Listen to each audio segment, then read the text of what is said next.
Hello दोस्तों, नमस्कार, जय हिंद। स्वागत है आप सभी का हमारे यूट्यूब चैनल पर विजुअल आर्ट हिस्ट्री विद निवि, जहां मिलती है आपको कला से संबंधित संपूर्ण जानकारी। तो आज की वीडियो होने वाली है बहुत ही खास, क्योंकि आज बताने वाले हैं हम आपको असित कुमार हलदार जी के बारे में, जो चित्रकार अपने में है बहुत खास, बंगाल शैली के प्रमुख चित्रकारों में से एक, अवनींद्रनाथ टैगोर के प्रमुख शिष्यों में से एक। इससे पहले आपको मैं असित कुमार हलदार जी से परिचय करवाऊं, इनसे मिलवाऊं, इनके चित्रण विषयों से आपको परिचित करवाऊं, आपको बता दूं कि हमने पिछले प्रागैतिहासिक काल से लेके बंगाल शैली के चित्रकारों तक, जिसमें के वेंकटप्पा और समरेंद्रनाथ गुप्त तक, मैंने आपको वीडियोस उपलब्ध करा दी हैं। तो अगर आपने वो वीडियोस नहीं देखी हैं, आप चैनल पर नए हैं, तो आप जाकर देख सकते हैं और अपने आराम से नोट्स बना सकते हैं।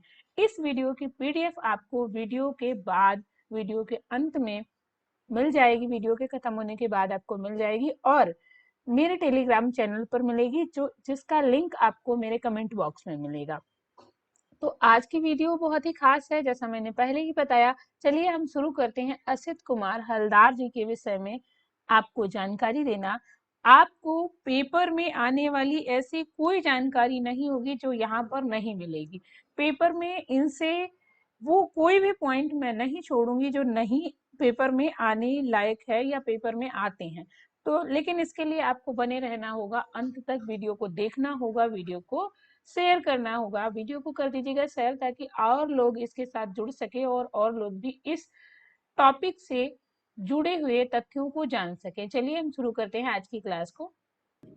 सबसे पहले हम बात करेंगे असित कुमार हलदार, एक चित्रकार, एक तरीके से कवि हृदय वाले कलाकार, एक चित्रकार, एक मूर्तिकार, एक साहित्यकार, जिन्होंने चित्र भी बनाए, जिन्होंने मूर्ति कला में भी अपना हाथ आजमाया और जिन्होंने साहित्य रचना में भी अपना हाथ आजमाया, या हम कहें साहित्य रचना में भी इन्होंने अच्छा खासा योगदान दिया। इनका जन्म 1890 ईस्वी में होता है। और कब होता है तो 10 सितंबर 1890 ईस्वी में जोड़ासांको, पश्चिम बंगाल में इनका जन्म होता है। कहाँ होता है? जोड़ासांको, पश्चिम बंगाल में। अब पश्चिम बंगाल में ही होता है। ये अवनींद्रनाथ टैगोर के भांजे थे, ठीक है, अवनींद्रनाथ टैगोर के भांजे थे।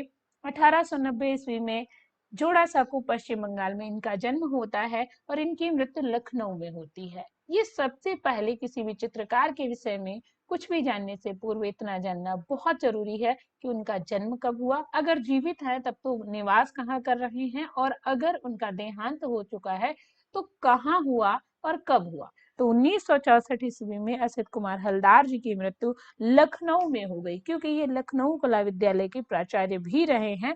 तो यहाँ भी आपको ध्यान रखना होगा, ठीक है। अब हम बात करते हैं कि इन्होंने शिक्षा कहाँ से ली थी। तो उन्होंने सन 1906 ईस्वी में, कहा, सन 1906 ईस्वी में कलकत्ता कला विद्यालय में इन्होंने शिक्षा प्राप्त की। कला की शिक्षा इन्होंने 1906 ईस्वी में कलकत्ता कला विद्यालय से ली। उस समय अवनींद्रनाथ ही वहां के प्राचार्य थे। तो इनके गुरु भी अवनींद्रनाथ टैगोर हैं। अगर आपसे क्वेश्चन पूछा जाए कि असित कुमार हलदार के गुरु कौन है, तो अवनींद्रनाथ टैगोर हैं। या असित कुमार हलदार किसके शिष्य थे, तो अवनींद्रनाथ टैगोर के शिष्य थे। और एक चीज, उनके 4 आधार स्तंभ जैसे शिष्य एक असित कुमार हलदार है। काफी महत्वपूर्ण है आपकी परीक्षाओं की दृष्टि से, आपके पेपर में जो क्वेश्चन आते हैं उनकी दृष्टि से। तो इनसे एक भी पॉइंट छूटेगा नहीं। आप एक नोट पैड लेके बैठिए, आप नोट डाउन कीजिए, आप लिखिए, याद करिए, रटिए, कैसे भी करिए, लेकिन आपको ये चीजें याद रखनी है। तो 1906 ईस्वी में इन्होंने कलकत्ता कला विद्यालय से शिक्षा ली थी, लेकिन चित्रकला की। अब भास्कर्य कला, भास्कर्य कला कहते हैं मूर्ति कला को। तो मूर्ति कला की शिक्षा इन्होंने कहाँ से ली? क्वेश्चन आता है या आ सकता है, पेपर में आपसे पूछा जा सकता है, तो याद रखना। लंदन के वास्तुशिल्पी, वास्तुशिल्पी मतलब वास्तुकार, लियोनार्ड जेनिंग्स से ली थी। कौन? Leonard Jennings. अब यहाँ पर इनको याद रखना है, Leonard Jennings, Leonardo da Vinci को नहीं।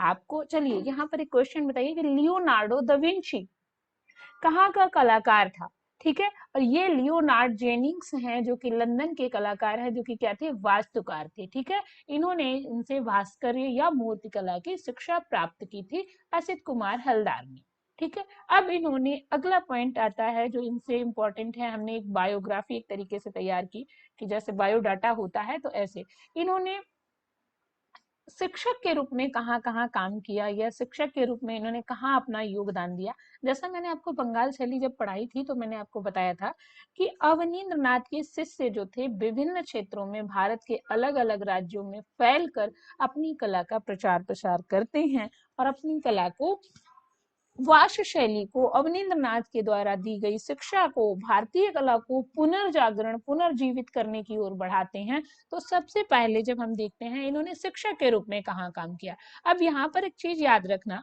कभी आ जाए कि असित कुमार हलदार कहाँ से जुड़े रहे हैं, तो भाई आपका कलकत्ता कला विद्यालय भी दे दे और लखनऊ कला विद्यालय भी दे दे, तो यहाँ पर आप इंग्लिश ट्रांसलेशन देख लेना, माफ करना, इंग्लिश ट्रांसलेशन देख लेना, असिस्टेटेड कह रहा है या स्टडीज कह रहा है। स्टडीज होगा तो कलकत्ता कला विद्यालय, असिस्टेटेड मतलब कहाँ पर इन्होंने टीचिंग वर्क किया है या कहाँ पर इन्होंने शिक्षण कार्य किया है, तो ये शिक्षक के रूप में याद रखना।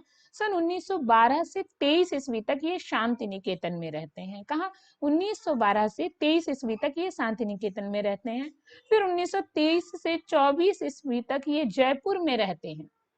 अब इम्पोर्टेंट 1925 से 1945 ईस्वी तक ये लखनऊ कला विद्यालय के प्राचार्य रहते हैं या लखनऊ कला विद्यालय में इन्होंने काम किया था, तो ये आपको याद रखना है। ठीक है, तो ये चीजें आपको यहाँ पर ध्यान रखनी है। शिक्षा से, इनके शिक्षण से सारी चीजें क्लियर हो गई, जन्म क्लियर हो गया, इनकी मृत्यु क्लियर हो गई, शिक्षा कहाँ से लिए क्लियर। अब इनका माध्यम बहुत इंपॉर्टेंट होता है, किसी भी चित्रकार का माध्यम। अगर किसी चित्रकार ने, एक चीज बता दूं आपको, पेपर में पूछा कैसे जाता है कि अगर किसी चित्रकार का माध्यम 2 या 4 से अधिक है तो मोस्टली उनका माध्यम नहीं पूछा जाता। जैसे उसने वाष्प में भी काम किया, जल में भी काम किया, टेम्परा में भी काम किया, ऑयल में भी काम किया, एक्रेलिक में भी काम किया, कोई माध्यम ही नहीं छोड़ा, तो नहीं पूछा जाएगा। अब यहाँ पर जिसका स्पेशली किसी ने विशेषता काम किया, जैसे आपको बताना यहाँ पर कौन सा चित्रकार जली जलाई लकड़ी से काम करता था, अब वो पूछा जाएगा क्योंकि उन्होंने थोड़ा लीक से हट के काम किया। ये अवनींद्र नाथ के शिष्य थे, तो इनका वाश और जल माध्यम रहा और टेम्परा में ही इन्होंने काम किया है। ठीक है, टेम्परा में सबसे ज्यादा काम नंदलाल बोस ने किया है, तो ये भी याद रखना। वाष्प और जल तकनीक में ही असित कुमार हलदार ने काम किया है, ये चीजें आपको यहाँ पर याद रखनी है। यहाँ आपकी स्क्रीन पर असित कुमार हलदार जी की फोटो दिख रही है, एक उत्कृष्ट कलाकार, छवि से ही चित्रकार दिख रहे हैं। चलिए आगे बढ़ते हैं। और एक बात है, आप लोग वीडियो शेयर नहीं करते हैं, ये भाई बड़ी गलत बात है। आप शेयर कर दिया करिए ताकि और लोग भी इससे जुड़े और इसका लाभ ले सकें। चलिए, जो असित कुमार हलदार ने पुस्तकें लिखी हैं, हलदार के द्वारा खुद लिखी हुई पुस्तकें और चित्रित पुस्तकों में अंतर होता है। देखिए, चित्रित मतलब किसी की भी पुस्तक का चित्रण इन्होंने कर दिया, लिखित मतलब इन्होंने खुद लिखा। तो इनकी खुद लिखी पुस्तकें और चित्रित पुस्तकों में अंतर है, याद रखना और दोनों पे इनको क्लियर रखना। रूपदर्शिका इनकी पुस्तक है असित कुमार हलदार की। ललित कला धारा ये भी असित कुमार हलदार की पुस्तक है। खालिसा सॉन्ग्स असित कुमार हलदार की पुस्तक है। इंडियन कल्चर एट ग्लास, ठीक है, इंडियन कल्चर एट ग्लास इन्होंने ये पुस्तक लिखी भी और चित्र भी बनाए। इस पर इन्होंने कुल 30 चित्रों का निर्माण किया था।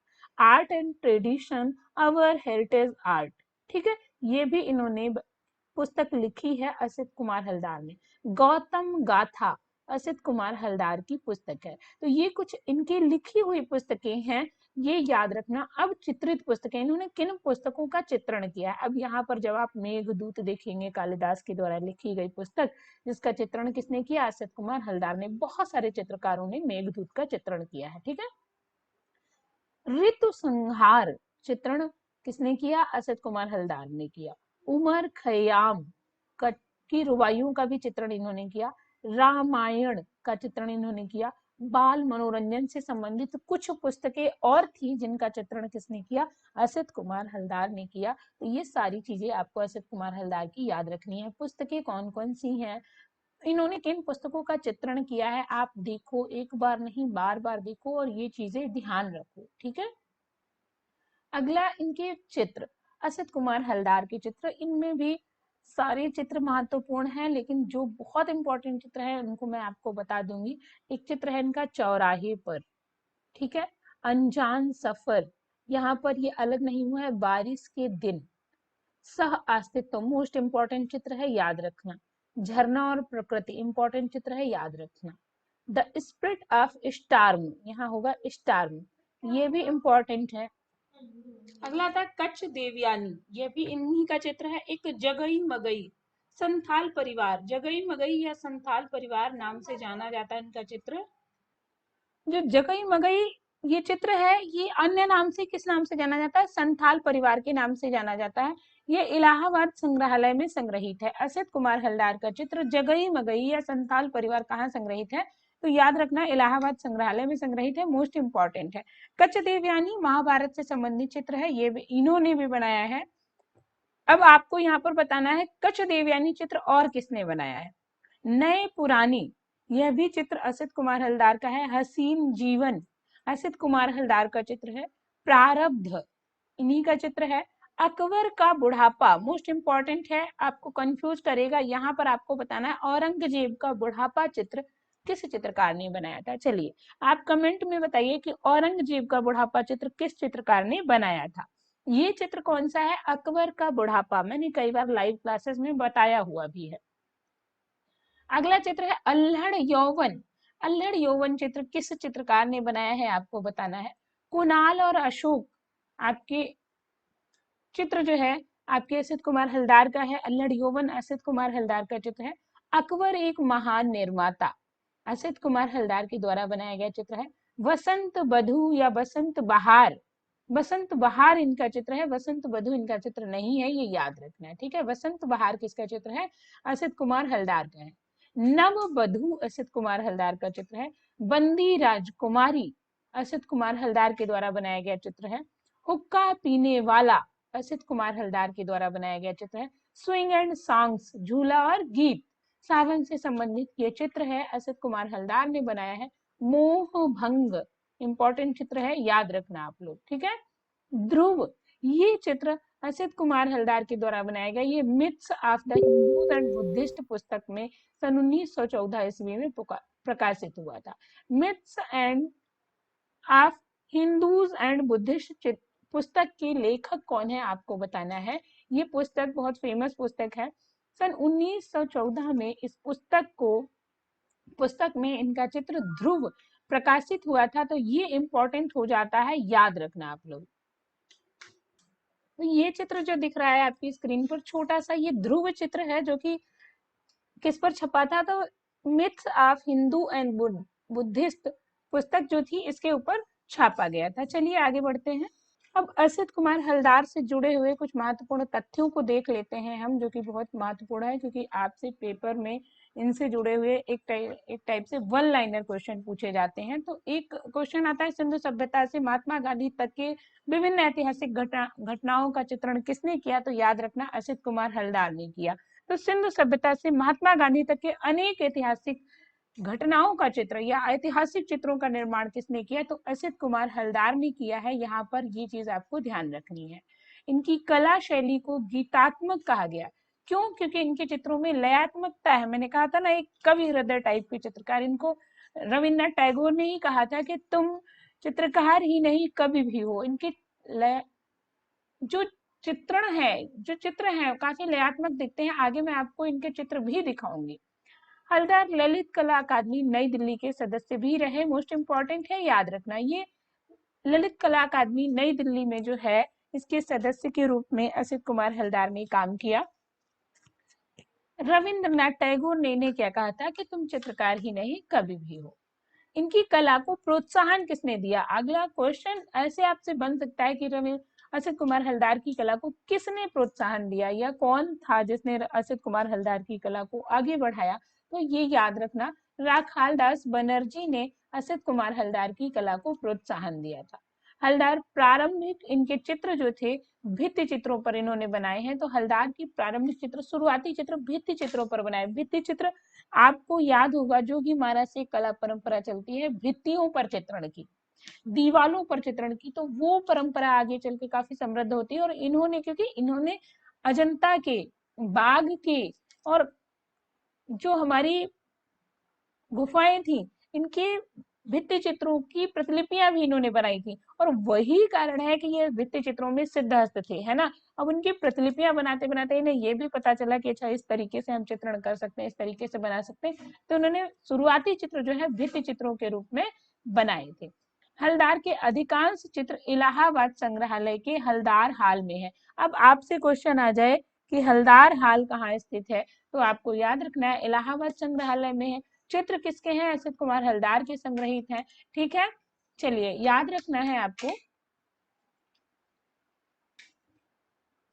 चलिए आगे, हलदार ने कांस्य, काष्ठ व प्रस्तर की प्रतिमाएं बनाई, मतलब इन्होंने कांसे में भी मूर्तियां बनाई, लकड़ी की भी मूर्तियां बनाई और पत्थर की प्रतिमाएं बनाई, मतलब इन्होंने कांस्य, काष्ठ, प्रस्तर प्रस्तर तीनों में काम किया है, तीनों माध्यमों में इन्होंने मूर्तियां बनाने का प्रयास किया है या इन्होंने मूर्तियां बनाई है।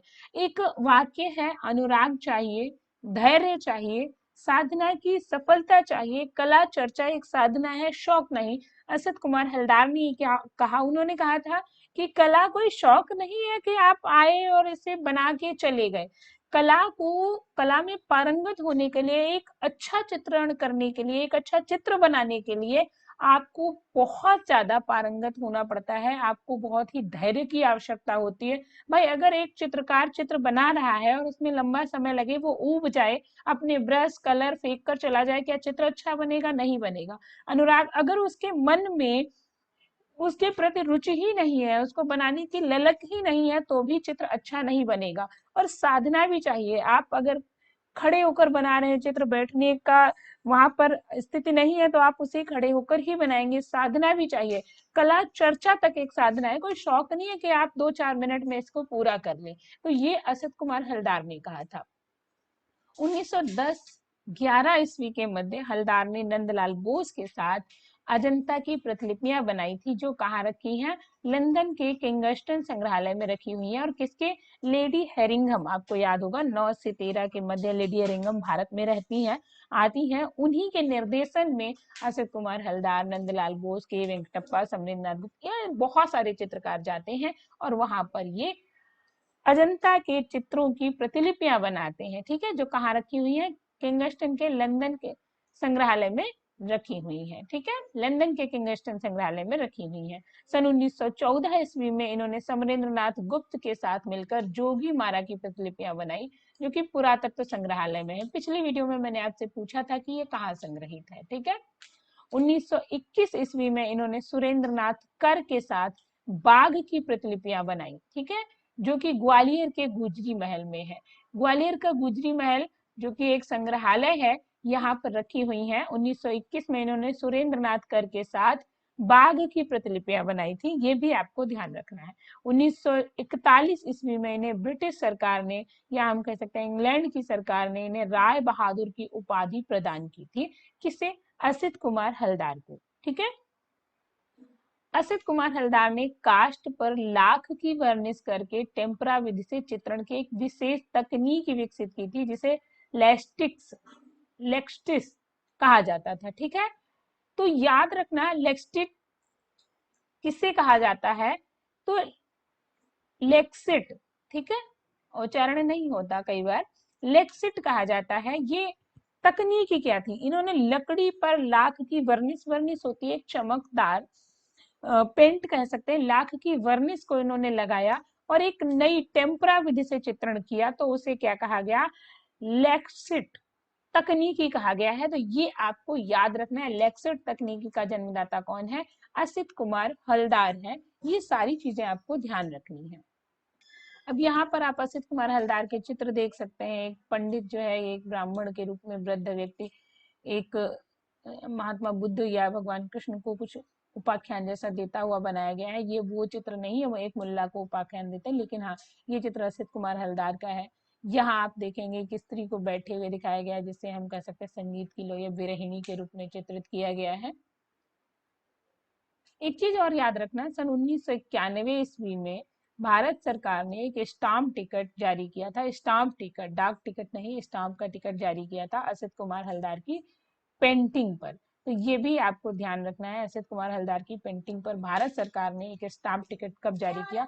1991 ईस्वी में जारी किया था। ठीक है, तो ये सारी चीजें आपको यहाँ पर ध्यान रखनी है।